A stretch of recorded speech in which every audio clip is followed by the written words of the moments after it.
जय भीम जय भीम जय भीम जय भीम।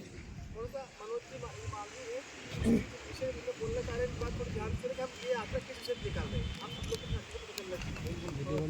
हाँ चल रहा है। साथियों, कहने को तो लोकतांत्रिक गणराज्य है, जनता का जनता के द्वारा चुना गया शासन है, लेकिन आज़ाद भारत में लोकतंत्र स्थापित हुए 75 साल पूरे हो चुके हैं। उसके बाद भी अनुसूचित जाति, जनजाति और पिछड़ा वर्ग के लोगों के साथ जिस प्रकार से जुल्म, जाति और अत्याचार हो रहा है, ये ना तो आपसे छुपा है ना हमसे छुपा। ये कोई एक राजनीतिक दल नहीं कर रहा है, यह एक सोच है जो हमारे ऊपर लगातार अन्याय और अत्याचार कर रही है। चाहे हम सरकारें कितनी भी बदल दें, चाहे सरकारें कोई सी भी आ जाए, फिर भी हमारा उत्थान होना नामुमकिन है। क्यों? क्योंकि बाबा साहब डॉक्टर अम्बेडकर खुद कह करके गए हैं कि शिक्षित बनो, संघर्ष करो और संगठित हो जाओ।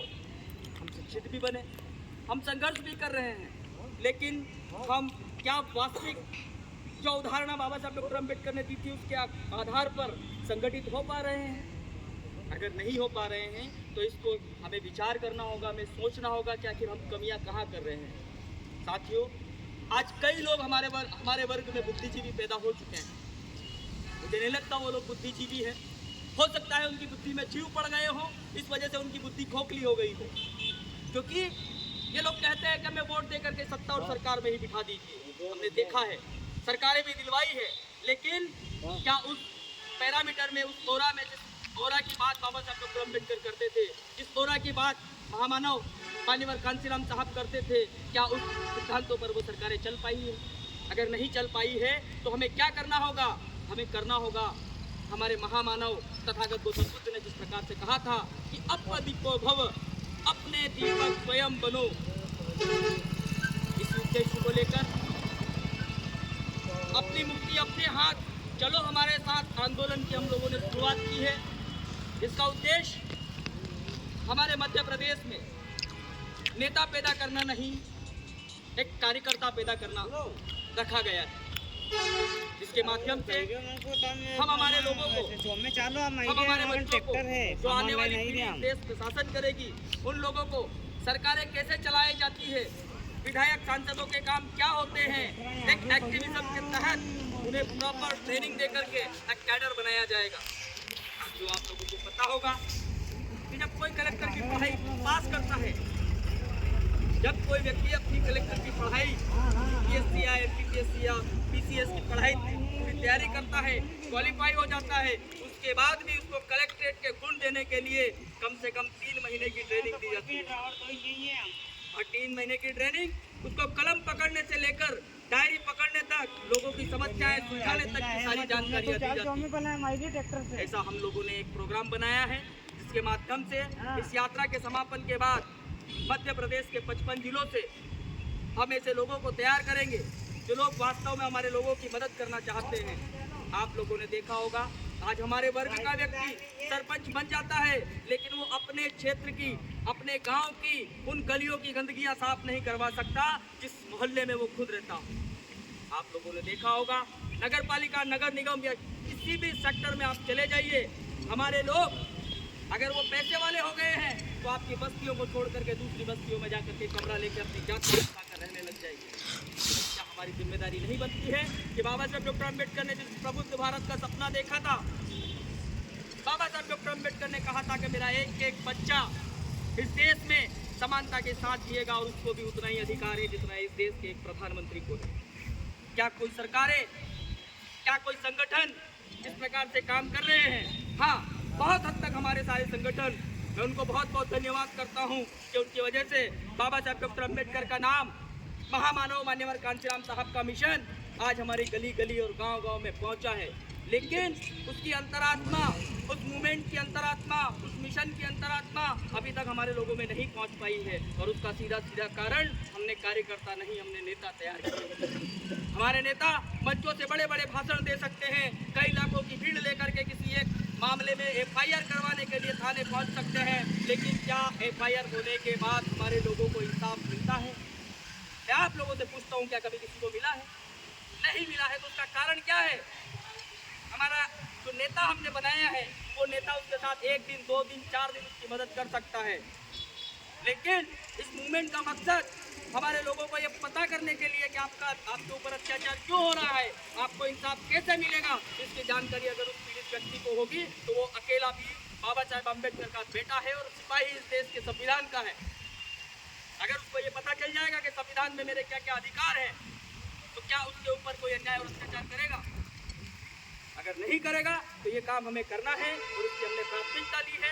हम लोगों ने कोई संगठन बनाने का या कोई राजनीतिक दल बनाने का या किसी राजनीतिक दल को सपोर्ट करवाने के लिए इस यात्रा का आरंभ नहीं किया है। हम लोग लगातार थाने तहसीलों में FIR करवाने के लिए जाते थे, लेकिन अभी कुछ दिनों से जो हम लोगों ने देखा है कि हमारे लोग आत्महत्या तक करने पर मजबूर हो गए, आत्महत्या तक करने के मजबूर हो गए, उनके ऊपर अन्याय और अत्याचार हो रहा है। इस वजह से उसका कारण इस देश के संविधान की जानकारी नहीं होना, इस देश में जो कानून स्थापित है उस कानून की प्रॉपर जानकारी नहीं होना। हम लोगों ने बीड़ा उठाया है कि हम इस प्रकार से इस मध्य प्रदेश में कम से कम 2000 लोगों का एक ऐसा कैडर तैयार करेंगे। वो कैडर अपना तो काम करेगा ही, लेकिन अपने गली मोहल्ले अपने प्रदेश के लिए अपना योगदान भी देगा। बहुत बढ़िया।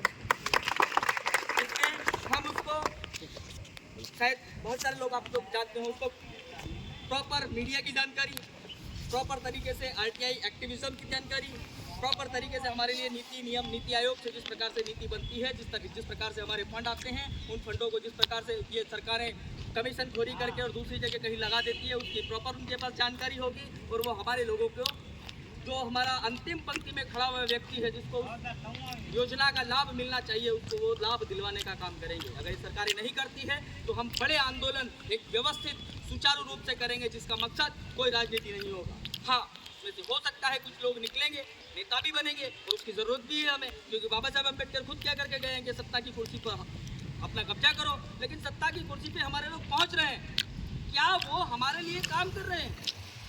हमारे लिए काम क्यों नहीं कर रहे हैं? क्योंकि उन लोगों की चमचागिरी करके, उन लोगों के द्वारा उनको प्रतिनिधि बना करके और उनकी अपनी गुलामियां करवा करके इस प्रकार से मानसिक गुलाम बना दिया है कि वो उनके ही तलवे चाटने में लगे हैं। तो इस बात को भी हमें एक्सपोज करने की जरूरत है और जब तक हम एक्टिविज्म तैयार नहीं करेंगे ये पॉसिबल नहीं हो पाएगा। आप लड़ेंगे, आप मारे जाएंगे, मैं लड़ूंगा, मैं मारा जाऊंगा, लेकिन हम सब मिलकर अगर एक विचार के लिए लड़ेंगे और एक मकसद के लिए लड़ेंगे तो हमें कोई मारने वाला इस देश में पैदा नहीं हुआ, क्योंकि देश में लोकतंत्र स्थापित है। और आने वाले 25 सालों में अगर आप लोगों ने बदलाव नहीं किया तो उम्मीद मत करना, हमारे पुरखों ने जिस प्रकार से गले में हड्डी और पीठ पर झाड़ू बांधा है उससे भी बदतर समय आने वाला है। क्योंकि आप लोगों ने देखा होगा हमारे एक भाई को थाने में FIR करवाने गया था, उसके साथ बदतमीजी हुई थी, लेकिन वर्दीधारियों ने कुछ राजनीतिक संरक्षण के कारण उसको थाने में पीटा गया। जब रात को 10 बजे हम लोग पहुंचे तो हमारी आत्मा किस प्रकार से रोई है हम किसी के सामने बयां नहीं कर सकते। उसके बाद भी उस मैटर को दबा दिया गया और आज दिनांक तक उसमें कोई कार्रवाई नहीं हुई है। ऐसे कई सारे मुद्दे हैं, कई सारे ऐसे मैटर है जिनमें मर गए हैं। कलेन थाने का एक मैटर जिसमें हमारे बंदे को मारा गया, वो वहाँ थाने पे FIR करवाने गया, इसने खुद ने 100 डायल लगा करके फोन करके पुलिस को बुलाया, लेकिन पुलिस के गुंडों ने थाने में उसको दबा दिया और उस व्यक्ति को इतना टॉर्चर किया कि दूसरे दिन वीडियो बना करके वो आत्महत्या करके मर गया। और पुलिस वाले कह रहे हैं कि वो डॉक्टर कह रहा है कि मृत्यु का कोई कारण स्पष्ट नहीं हो पाया है। बताइए साथियों, खुद व्यक्ति मरने से पहले क्या करके गया है कि मेरा उत्पीड़न हुआ है, मुझे मारा गया है, मुझे टॉर्चर किया गया है। उस व्यक्ति को ये नहीं पता है कि न्याय क्या होता है, न्याय क्या होता है, बोल नहीं पा रहा है वो व्यक्ति। और उसको डॉक्टर ने, जो कि कलम बाबा साहेब अम्बेडकर कह के गए हैं कि तीर और तलवार से ज़्यादा धार कलम में है, और ये लोग उस कलम का मिसयूज करते हैं क्योंकि हम चलाना नहीं सीखे हैं। तो हमें बेहतरीन तरीके से इस कलम को चलाना सीखना होगा। और उस व्यक्ति के साथ जिस प्रकार से इन लोगों ने फेरबदल करके कागजों की खाना पूर्ति करके काम किया है, वो खाना पूर्ति करना हमें बंद करवाना होगा, अन्यथा हमारा जो आने वाला समय है बहुत ही खराब है। इस विषय पर आप लोगों को, हाँ, कलेन थाना यही एक मैटर नहीं है, ऐसे मध्य प्रदेश में लगातार अत्याचार हो रहे हैं, उन सभी अत्याचारों को लेना है हमें। और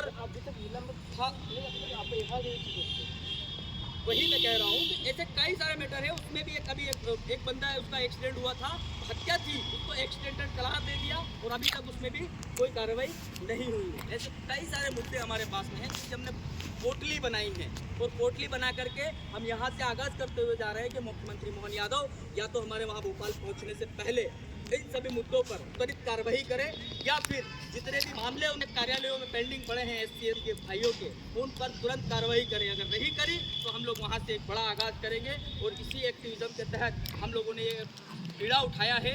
हमारा घर परिवार भी देखना है, लेकिन गांव-गांव में जाकर के इस प्रकार के एक्टिविज्म तैयार करेंगे और वो एक्टिविज्म, वो बम जिस दिन मध्य प्रदेश में और दिल्ली की गद्दी पे फूटेगा तो इन लोगों को बनने के लिए कहीं कोई